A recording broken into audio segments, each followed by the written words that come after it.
Donc, il y a 13 ans, j'étais invité par la UNAM, l'Université de Mexico. Donc, j'ai séjourné pendant 15 jours. Et j'ai été invité aussi par la Sapienza en Italie. La Sapienza, c'est un peu l'équivalent de la Sorbonne. En Italie, à la Villa del Este, je suis allé 2 fois à l'Académie mondiale de poésie.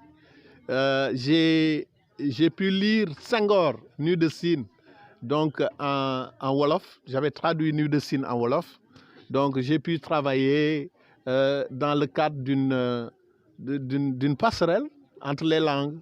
Donc dans l'encyclopédie mondiale de la poésie, qui a été initiée par l'Université de Buenos Aires, j'ai traduit Borges, le grand poète argentin. Je l'ai traduit, donc j'ai traduit le poème de Borges en Wolof. Et donc ça me permet aussi, donc la poésie Wolof me permet aussi de voyager à travers d'autres langues. Par exemple, quand je vois un peu ce poème, court poème de Borges, je pense ça m'a fait penser au Sénégal. J'étais allé à Murcia pour lire la traduction en Wolof. Alors, ce poème, est-ce qu'il y a des hispanophones ici qui parlent espagnol? Un peu? Un poquito? Il y a un poème de Borges qui s'appelle La Luna. Et Borges, il dit: Hay tanta soledad en ese oro. La luna de tus noches no es luna que vio el primer Adán. Los largos siglos de vigilia humana la han colmado de antiguo llanto. Mírala, es tu espejo. C'est un poème qu'il a dédié à sa femme, Maria Condoma, que j'ai rencontrée à Cordoba en 2003. Et dans ce poème, Borges dit: il y a tant de solitude dans cette lune. La lune que tu as vue n'est pas la lune que vit Adam. De longs siècles de vigilance, de veille humaine l'ont rempli d'antiques plaintes. Regarde-la, c'est ton miroir. C'est ça la chute de ce poème. Et donc, juste pour dire que Senghor nous a parlé du banquet de l'universel, ce rendez-vous du donner et du recevoir, où nous avons besoin chacun d'apporter quelque chose. C'est pourquoi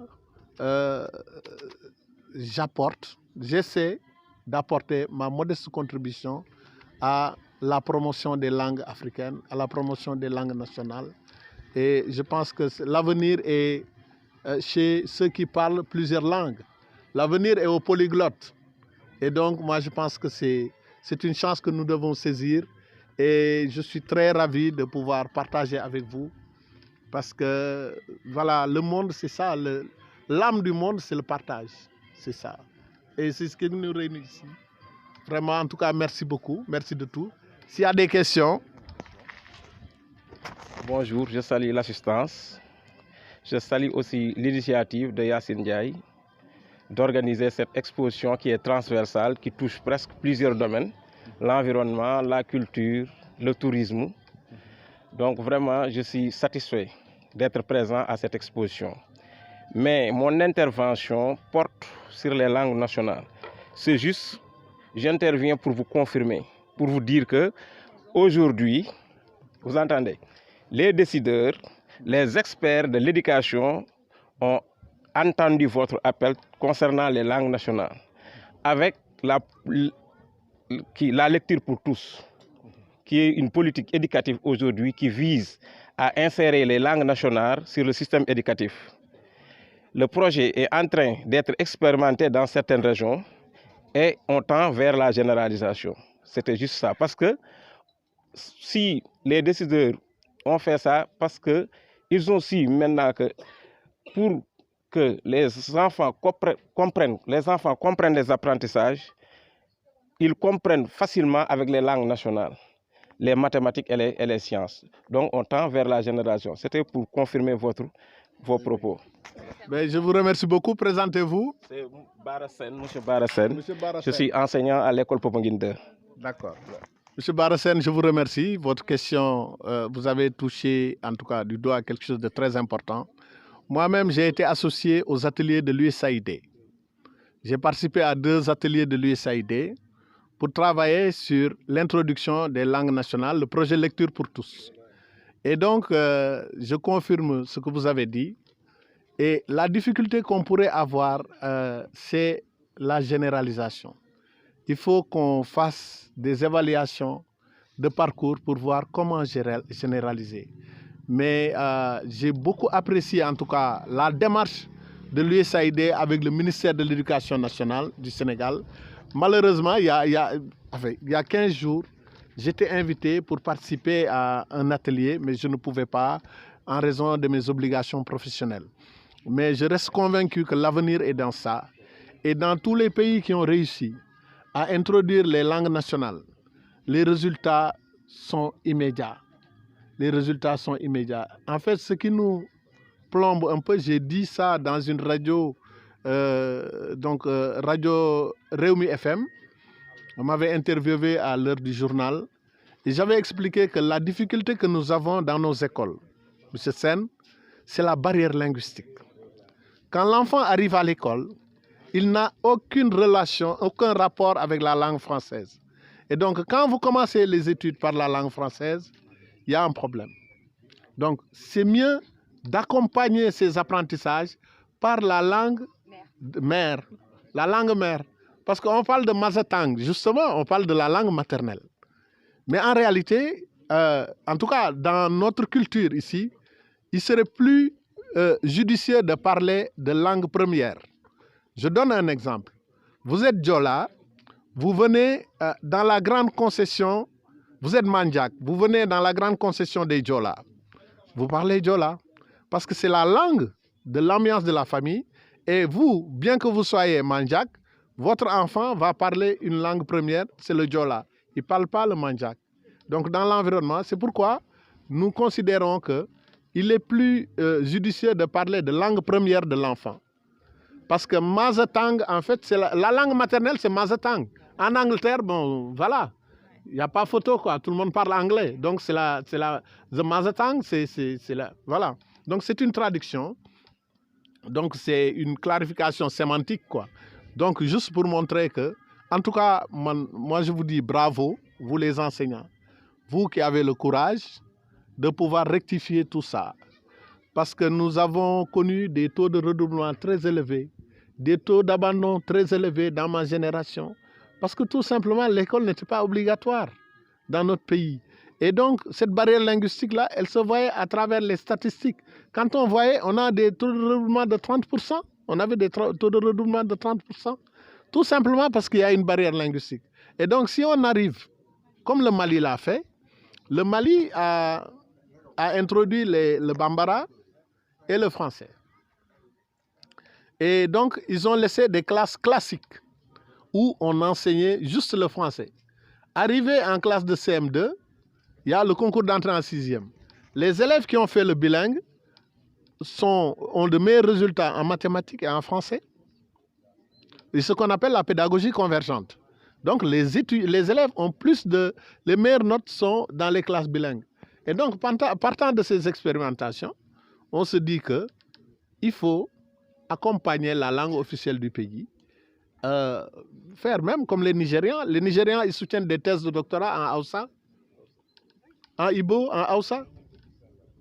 Et Noam Chomsky, qui est un grand professeur de MIT, Massachusetts Institute of Technology, disait qu'un mathématicien qui s'exprime en anglais n'a pas plus de rigueur scientifique qu'un mathématicien qui s'exprime en Hausa. Donc, partant de là, moi je me dis qu'il faut travailler sur l'équilibre des forces linguistiques. Et c'est dans l'intérêt de l'enfant. Quand le président Macron venait ici à Dakar au mois de janvier, j'avais publié un papier, c'est dans Jeune Afrique. Si vous regardez Google, vous mettez mon nom, Dr Daouda Ndiaye. Donc si vous mettez mon nom, Vive le polyglottisme. Donc c'est un article que j'ai publié dans les colonnes du journal Jeune Afrique. Donc pour montrer que c'est possible qu'il y ait une cohabitation pacifique entre le Wolof, le Serer, le Djola et d'autres langues. Voilà, donc je voulais juste vous remercier et saluer aussi la présence de l'enseignant parce que moi-même, je suis enseignant à mes heures perdues. Donc, oui, allez-y, madame. Présentez-vous. Bon, je suis Tessa Marchou, je suis présidente d'une association humanitaire ici au Sénégal, à Saly, depuis 20 ans. Je voulais juste vous raconter une petite anecdote parce que je fais beaucoup de soutien scolaire avec les enfants de mon quartier. Donc une fille de 10 ans qui vient réciter ses leçons, qui vient chez moi depuis 4 ans. Et donc je l'interroge. Donc le corps humain. Alors, le corps humain est composé de 3 parties. Les racines, la tige et les feuilles. Alors, attends. Là, tu es dans le corps humain, t'es sûr? Oui, alors, non, c'est pas la tête. Ah oui, alors, la tête, le tronc et les membres. Voilà. Donc, je voulais souligner ça parce que ça... Après, tu dis, bon, alors, d'accord, la tête, ok. Le tronc, montre-moi le tronc. Ok. Les membres, qu'est-ce que c'est le membre? Je ne sais pas. Et moi, je pense que la parcurisation... C'est vraiment un problème énorme parce qu'on apprend, c'est comme si nous, comme si les enfants français apprenaient les mathématiques, la géographie en chinois. Hein. On apprend quelque chose par cœur hein, qu'on ne comprend pas. Comme en plus, souvent les leçons sont toujours pareilles. Le truc, la plante est composée de 3 parties, le corps humain est composé, le drapeau sénégalais est composé de... Donc du coup, tout se mélange dans la tête et on a des enfants qui ne connaissent rien, qui ne savent rien. Alors effectivement, quand ils arrivent après à réussir dans leurs études, on se dit mais ce sont des têtes parce que pour arriver à avoir le bac, faire de la philosophie quand on comprend, enfin je veux dire il y a des choses des fois moi qui m'échappent parce que j'ai des bacheliers autour de moi, je lis les devoirs, j'hallucine. Voilà, j'ai une étudiante en études d'infirmière qui elle me dit voilà là, les fragmas machin. Je lui dis les quoi? Les fragmas. Qu'est-ce que c'est ça, un fragma? Ah bah elle dit, moi le prof il a dit ça, un fragma. Hein. Je dis mais un fragma, ça existe un fragment peut-être, mais parce qu'ils prennent comme ça. Oui. Comme ils ne savent pas, et donc c'est les futures infirmières ou médecins, tout ça. Et je pense que vraiment la parcurisation, enfin faire comprendre, moi je suis tout à fait pour l'apprentissage dans les langues nationales, mais surtout maternelles, parce que je trouve que c'est dramatique. Ce qu'on a aujourd'hui est dramatique et il faut un courage terrible pour arriver à réussir dans ses études. C'est ce qui est grave, quoi. C'est grave, oui. Et la parcurisation, je ne sais pas ce que vous en pensez, mais je pense qu'en Europe, c'est fini. On a abandonné ça depuis longtemps, au profit de la compréhension déjà. C'est ça. Merci. Mais merci beaucoup pour votre question. Votre question est très pertinente parce que ici, nous sommes dans un pays où il y a presque 90% de musulmans. Et dans l'école coranique, moi, que j'ai connue, on mémorise sans comprendre le sens de ce qu'on mémorise. Et donc, ce passage-là, je parle devant l'enseignant, ce passage entre l'école coranique et donc l'école formelle, les enfants sont venus avec les mêmes habitudes qu'ils avaient avant. Parce que moi, je me souviens que, voilà, je mémorisais même les leçons des grands qui étaient à côté de moi. Donc, mais je ne comprenais pas le sens. Et donc, quand j'arrive à l'école dans cette logique, avec ces prérequis, je crois que je vais penser que apprendre, c'est mémoriser. Alors, c'est tellement dangereux que moi, je me souviens que, par exemple, à la faculté de droit, voilà, à la faculté de droit, moi, j'ai fait un bac plus 5 en droit. Hein. Je suis allé jusqu'en Bretagne, à Brest, pour faire mes études de droit. Mais ce que j'avais constaté en première année, on avait des cours de droit où les gens se disaient, bon, il faut apprendre par cœur. Mais quand on nous donne un cas pratique, avec un raisonnement juridique, je n'ose pas le dire, je vais devant une caméra, mais au partiel, il y avait deux qui avaient la moyenne, sur 800 et quelques étudiants, pour un raisonnement. Donc, mes condisciples se souviendront de moi. Mais en tout cas, c'est un handicap de taille. C'est un handicap de taille parce que la tête n'est pas un réceptacle pour stocker des connaissances à réciter comme des litanies. Il faut, dans la vie active, on vous pose des problèmes, vous trouvez des solutions. Vous n'allez pas chercher chez Hegel ou Schopenhauer, etc., une citation pour résoudre un problème du village. Donc, il faudra que les enfants, c'est une pédagogie, hein, il faudrait que les enfants qu'on leur apprenne à raisonner, à utiliser leur faculté de penser. Il y a un problème, quelle est la solution? La souveraineté. Voilà. Donc, l'autonomie de la pensée, ça va remettre en cause aussi la pédagogie. Parce que les bons enseignants, ce sont ceux qui doutent. Les bons chercheurs, ce sont ceux qui doutent. Celui qui ne doute pas n'avance pas. Parce que s'enfermer dans des certitudes, de croire que pour apprendre une leçon, mais il faut comprendre la leçon. Il y a ce qu'on appelle, il y a un volet compréhension dans la pédagogie. Compréhension écrite, compréhension orale. Donc il y a énormément de choses que nous devons remettre en place pour mettre les enfants sur la bonne voie. En tout cas, bravo, moi je salue votre engagement pour les aides aux devoirs parce que les enfants en ont besoin. Ils en ont vraiment besoin.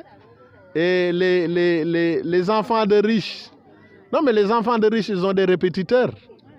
Nous n'avions pas de répétiteurs à la Médina. Moi, je suis né à la Médina, personne ne parle français. Je suis né dans un quartier très démuni où il n'y avait pas de répétiteurs, il n'y avait pas de chauffeurs. Les gens allaient à l'école avec les moyens du milieu. Bon, on a eu des ingénieurs, quelques avocats, quelques docteurs, mais on n'est pas nombreux. Hein. Il y a énormément de jeunes de ma génération qui sont allés dans les métiers manuels. Donc, qui sont devenus aujourd'hui de grands chefs maçons, etc. On a besoin de tout pour développer un pays. Mais en tout cas, on a perdu aussi dans ce chemin des ingénieurs en aéronautique, des savants, bon voilà. Donc, on ne peut pas le quantifier. En tout cas, merci de votre intervention. Merci beaucoup. On va y arriver. Oui. Yacine, alors, vous avez une question à me poser? Merci beaucoup d'être là. Merci Bonjour. Yacine, bonjour. Bonjour tout le monde. Installez-vous. Voilà, je pense que je n'ai pas besoin de présenter Daouda Ndiaye, écrivain en Wolof, 25 ans à Paris, qui nous a fait l'honneur d'être là parmi nous. Merci Daouda d'être là. Merci Yacine. J'espère que ça n'a pas été fatigant la route. Non, ça va. va. On s'est un peu perdu, mais Oui. on a retrouvé le chemin. Je reconnais que ce n'est pas facile à trouver. Oui. Vous voyez, il a un deuil cet après-midi et il est là parmi nous. Voilà. C'est pas beau ça? Oui. Il a un deuil parmi nous. À 14h aujourd'hui, il doit retourner à Dakar. Il nous a fait quand même l'honneur d'être là. L'enterrement du frère de Voilà. mon père, oui. Donc J'ai merci un décès, beaucoup. oui. Voilà. Ah, ça, oui. Sigindigale. Sigi Sawal. Voilà. Merci Daouda. Sigi Sawal. Merci beaucoup d'être là parmi nous. Merci Yacine. Voilà, c'est très très intéressant. Merci beaucoup. Bravo pour ce magnifique travail que vous faites. Merci beaucoup. Voilà, c'est un beaucoup immigrés, ils sont là avec moi pour m'encourager. Oui. Voilà, ils ont fait Paris 25 ans, ils sont de retour au Sénégal pour lancer un message très très important aux jeunes publics, aux adultes, hommes, femmes, et ça mérite des encouragements. Merci Hein? Yacine. Voilà, merci beaucoup Daouda. Applaudissez Yacine plutôt parce que c'est Yacine qui a pris l'initiative. Et comment on dit, merci à vous tous d'être là.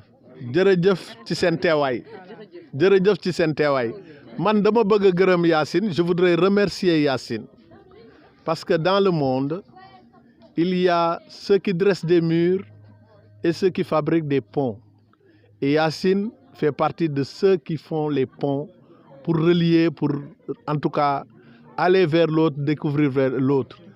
Je pense que votre séjour à l'étranger aussi y joue parce que tant qu'on n'est pas sorti, on n'a pas vraiment la maîtrise de ce qu'on appelle l'esprit d'ouverture. On en parle ici.